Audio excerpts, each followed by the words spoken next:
এই দেখো, আমরা আজকে দুই বোনে শ্রীগুরুর আশ্রমে যাচ্ছি। বন্ধুরা দেখো, এই যে তোমাদের বকুল কাকিমা বাসে উঠে বসেছি। বাস থেকে নেবে, আবার টোটো করে যাব। দেখতে থাকো। হ্যাঁ, এই বাসে করে সে আমার মেয়ের বাড়িও যাই। দেখতে থাকো।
এখানে যজ্ঞ হয়।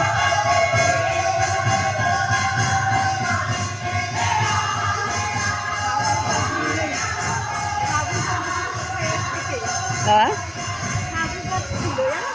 হ্যাঁ, ওই বাগানে আছে সব গাছই। আগে এইসব জায়গা পুরো খোলা ছিল, আমি যখন দেখেছি এইসব জায়গা খোলা ছিল। ভক্তবৃন্দরা সব, কি সুন্দর, দারুণ জায়গা, দারুণ।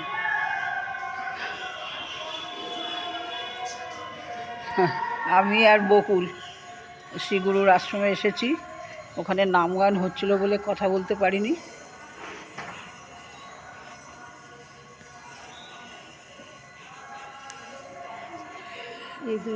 ঘুরে ঘুরে দেখছি। এই তো সাবু গাছ, ওই দেখো কোনটা গো? এই যে এই নিম গাছের মতো যেটা? না, যেটা নারকেল গাছের মতো। ও আচ্ছা আচ্ছা, এটা সাবু গাছ। ও দেখেছো? এই সাবু গাছই দেখার জন্য। সাবু গাছ না? ওটা কোথায় হয় সাবুটা? সাবু উপরে হয়। ও সাবু নেবে, সাবুদানা, সাবু গাছ। সাবু উপরে হয়, ওই যে পুকুরের দানা যেরকম হয় ওই রকম। ওই রকম হয়। ও বুঝেছো? এই যে দেখো সাবু গাছ, দেখো বন্ধুদের দেখো সাবু গাছ।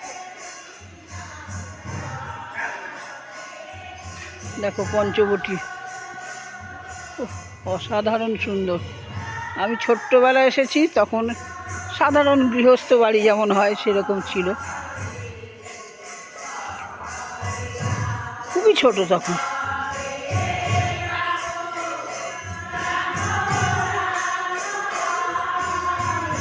আর আগেকার বাচ্চারা তো এখনকার দিনের মতন তো আর ছিল না, ডিজিটাল যুগ তো ছিল না তখন, হ্যাঁ। বোকা বোকাই ছিলাম।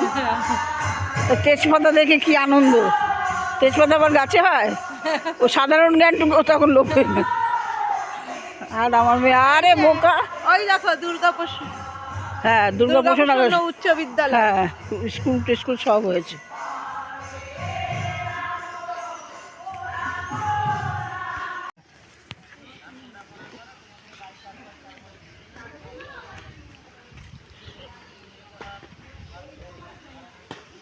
কুণ্ড গঙ্গা,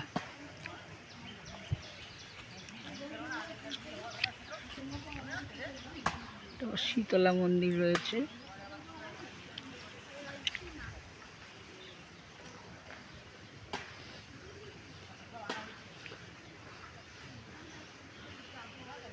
এখানে চান টানও সবাই করে, এখন তো আর দেখাই যায় না পুকুরে স্নান করা। ওই যে পুকুরে কাজ করছে।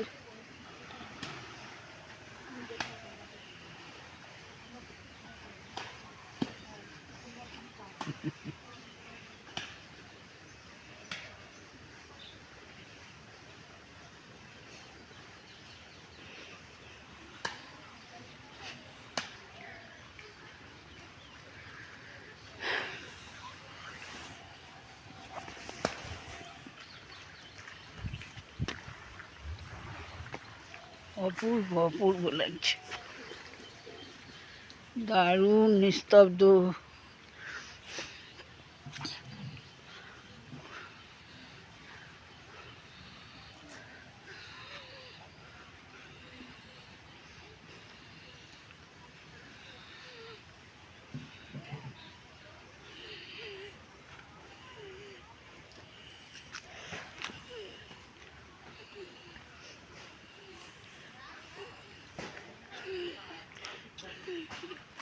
মা শীতলার মন্দির।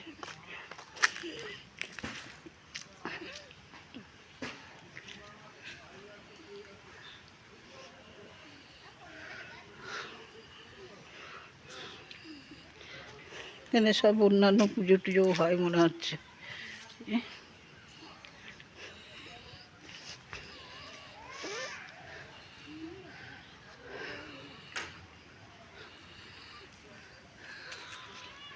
জয়গুরু।